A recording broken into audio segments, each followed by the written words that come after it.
Vayomer Moshe el b'nei Yisrael, Ru'u karo Hashem b'shem, Betzalel ben Uri ben Hur lemata Yehuda. In this pasuk, Moshe Rabbeinu is conveying to Klal Yisrael that a new individual has been named who will play a crucial role in the leadership of the Jewish people going forward in order to create this most magnificent production of the Mishkan in all its details, in all its glory, and in all its beauty. This person we've never heard of before, and indeed afterwards we don't hear of again. But in this particular moment of the development of the Jewish people, Betzalel ben Uri ben Hur becomes a new leader. What do we know about him and what was unique about him is something I'd like to speak about for a few minutes. First of all, Betzalel ben Uri ben Hur has a wonderful yichus because his grandfather Hur, we've heard of before. Hur was, according to Rashi in the Medrash, the son of Miriam HaNaviah. Miriam HaNaviah married Kalev ben Yefuneh of the tribe of Yehuda. Kalev, of course, later on becomes, together with Yoshua, the only two of the spies who remains loyal to Moshe Rabbeinu and doesn't participate in the disaster of the Meraglim. And they had a son called Hur. According to Chazal, Hur, in fact, was killed in the whole debacle of the Egel HaZahav, but he had a grandson called Betzalel. So, in fact, this Betzalel that we hear about here in Parshat Vayakhel, Betzalel is the great-grandson of Miriam HaNaviah, and he comes with remarkable gifts. The Pasuk says that he is prodigiously gifted and talented.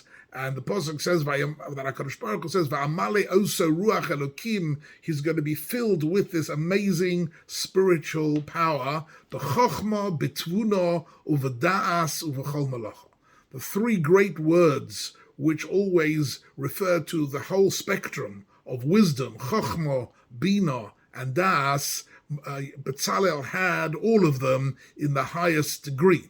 He had the ability to engage in the craftsmanship and the workmanship of the Mishkan using these amazing gifts. I'd like to make three interesting observations about Betzalel's unique role. And each one of them, I think, goes to the heart of what was going on in the creation of the Mishkan, this all-important project of Klal Yisrael. The first one is, maybe one could ask a question, why would he need to have Chochmah, Bina, and Da'as in order to fulfill his job? He would really need only craftsmanship. In actual fact, he wasn't required to have any great innovative skills of architectural or artistic ability, because in fact he had to follow very, very precise instructions. The Mishkan is given with exact details of size and materials and what exactly he had to create in the most detailed way was prescribed for him. And therefore, he doesn't really require all this great knowledge. Clearly, what we're dealing with here is a spiritual knowledge that he needs. And in fact, the Gemara in Brachas, Lamed Beis, uses this very interesting phrase of Yodea Hoyo Betzalel Letzaref Ha'osios Shenivru Bohem Shomayim Va'aretz. That Betzalel knew how to use the oisios, the letters of the Aleph base, in some mystical way, which were used by HaKadosh Baruch Hu to create Shomayim Va'aretz. Right? There is in existence a Kabbalistic book called the Sefer HaYetzirah, which goes through the whole Aleph base and speaks about how every letter contains a particular kayach, a particular ability to create certain aspects of this world, and Betzalel knew how to use that spiritual kayach in order to create the Mishkan, because every detail in the Mishkan corresponded to a certain aspect of Brias Ha'olam. For Chazal, the creation of the Mishkan was the recreation of Bereshis Bara Elokim, in a very unique and specific way, such that when the Kohanim did their avodah in the Mishkan and later on in the Beis HaMikdash, they were bringing the Kedusha down into every every detail of the created world. This Mishkan was meant to be the chibur, the connection between this physical world and the Olam Ha'elyon, the spiritual world, and therefore the person who created it had to endow every object with exactly the right kavanas. We find this later on also in the halachic system and the world in which we live, and that is, for example, on Seder night, shmura matzahs have to be made l'shein mitzvah. Shmura matzahs are not just matzahs that have been made to make sure that they're not chametz, but they have to be made with kavanah.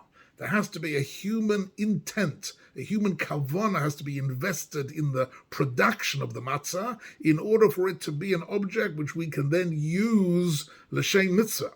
Like, for example, the sefer who writes a sefer Torah or tefillin or mezuzahs has to write the right kavanas in his production in order that we can then use them l'shein mitzvah. So we find in the halachic system as well that sometimes certain objects which are going to be used for connecting us to HaKadosh Baruch Hu, connecting us to a spiritual world in a very powerful way, like Seder night and like putting on our tefillin and reading from the Sefer Torah, it requires the investment of special kavanas in the object itself. The chefza shel mitzvah has to be sanctified and consecrated by the kavanah of the making of it. And therefore, Betzalel is engaged in this activity, not necessarily the activity of the craftsmanship and the artistry of it, but the putting into each and every detail of it exactly, the Pasuk says, Velachashov machshavas, to know which machshava to put in to each and every detail of it, and that is really the great, one of the great activities of Betzalel, and to his credit, that he was able to use these gifts in the best way possible. That's the first point.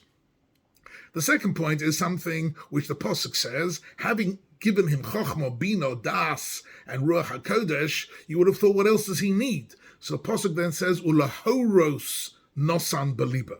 HaKadosh Baruch Hu gave him the gift of knowing how to teach these skills to his whole team of craftsmen and workers who were going to build the Beis HaMikdash. Says the Ibn Ezra, we see from here that a person can have Chochmah, Bina, and Das of the highest order and still not know how to teach, right? And we are aware of this in the world in which we live. Some of the greatest minds who knew and understood some of the greatest issues, whether it's in science or the humanities, or whether it's even in Torah, some of the greatest Gaonim were completely hopeless teachers, because knowing how to teach is a skill in and of itself, over and beyond the knowledge itself. And the skill of teaching requires, this is my own sort of understanding of it, requires a certain generosity of spirit, that you want to share your knowledge, to want to share it and to have the empathy and the connection to the recipient, that you want the person listening to you to come away with a deeper understanding. That is in itself a great skill, the skill of Lahoros Nosan Belibo, and that is really in keeping with the whole project of building the Mishkan, that it was based on the generosity of Kol Nadiv Leiv. It was the Nadivut HaLeiv, the generosity of each donor to give Kesef and Zahav, to giving all the raw materials of the Mishkan were given with great generosity. Similarly, Betzalel had to work with the highest level of generosity of spirit, Lahoros Nosan Belibo, to teach other people how indeed the Mishkan was to be built. That's the second point. Right? So if the first point is that he knew how to invest the right kavanas in every detail, he also knew how to teach others how to do that, and that was his second greatest skill. But the third point I want to make is something very fascinating, that Chazal understand that the word Betzalel actually has a hidden meaning to it, which is Betzail Ale. That Betzalel himself was in the shade of God, so to speak. We're familiar with this phrase in the famous Pasuk in Tehillim, chapter 91, Yoshev B'Seisa Elyon, Betzail Shaddai Yislonon. To be able to be protected by Tachas Kanfei Hashchina, to be protected by the shade of the presence of HaKadosh Baruch Hu, that he had a special protection and he had a special understanding which would guide him in this project. Why did Betzalel need special protection in this project? And that really gets us into a more interesting philosophical question and a philosophical issue, that here was Betzalel engaged in an activity of creativity, or engaged in the beauty, in the Kalilas Yofi, Mesos Kol Haaretz, the beauty of building the Mishkan and later on the Beis Hamikdash, of beauty of the highest degree, and therein lies a certain danger.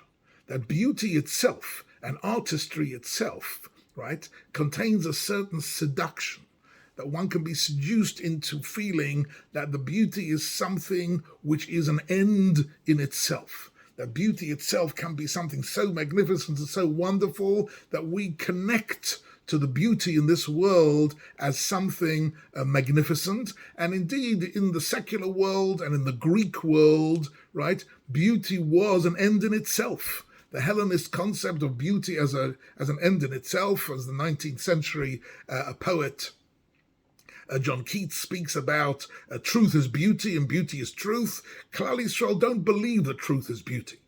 Moshe Shlomo HaMelech said, Sheker hachein v'hevel hayofi, that actually beauty is not truth. Beauty is chitzonius.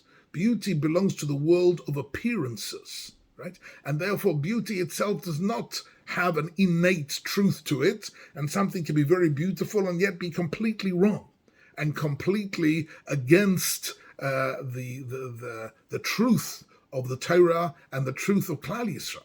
Beauty is something which we use as a means to an end, something which is a hidur mitzvah.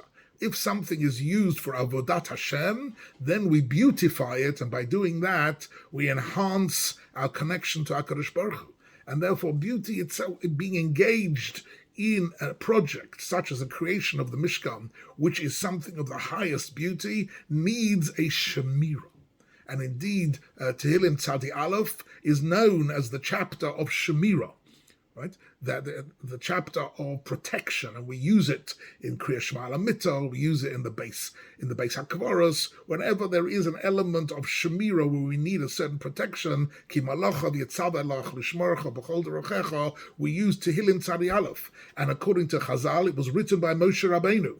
And it is possible that this first pasuk, Betzael Shada Yislonon, is a hidden reference to Betzalel, that he was in the shade of HaKadosh Baruch Hu to protect him, that when he's engaging in this aspect of creating something of the highest order of beauty, he doesn't get carried away by it. And every second he understands that this beauty is not an end in itself, but a means to an end, a means to bring us Kirvas Hashem, to bring us closer to HaKadosh Baruch Hu, and something which would end up being the Mishkan, and later on the Beis Hamikdash, which would be the focal point of the Avodas Hashem, of the whole of Klal Yisrael. So here we have Betzalel, who knew how to do all these three things. Betzalel has the yichus from Miriam HaNaviah.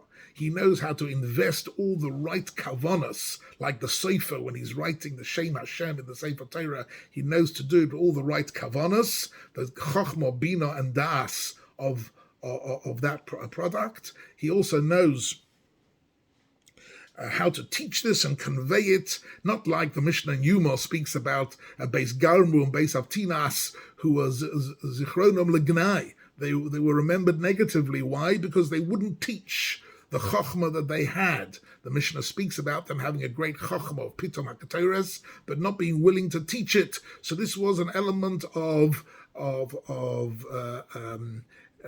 in a sense, the opposite of generosity. They weren't willing to let others into the secret of their great skill. But Betzalel had that generosity. He had the bina and the chachma of the right kavanas, and he also knew how to protect himself from the seduction of beauty, to remember at every moment that this was a kli, that this was a tool which would be used, l'shem shamayim, and that was Betzalel. And in that sense, Ru'u Karo Hashem B'Shem, Moshe Rabbeinu introduces Betzalel with the word Ru'u. And indeed, in last week's Parsha, when HaKadosh Baruch Hu spoke to Moshe Rabbeinu about Betzalel, he said, Re'ei Karosi B'Shem. Why did he say Ru'u? Why didn't he just say, Hine, here is Betzalel? But Ru'u means here we're going to have something which we can see. We can see the beauty of the Beis HaMikdash. We can see the beauty of the Mishkan, and that is something which needs to be manufactured with great care. Because in actual fact, in Klal Yisrael, is not based on the power of seeing, it's based on Shema Yisrael, on hearing and understanding. And therefore here, this needs to be done with great care and with great understanding and with great kavanah. And here was Betzalel, a very young man, the great-grandson of Miriam HaNaviah, who was going to guide Klal Yisrael and be a new leader in this field and give us that inspiration to use beauty only l'shem shamayim. V'chein yehi ratzon.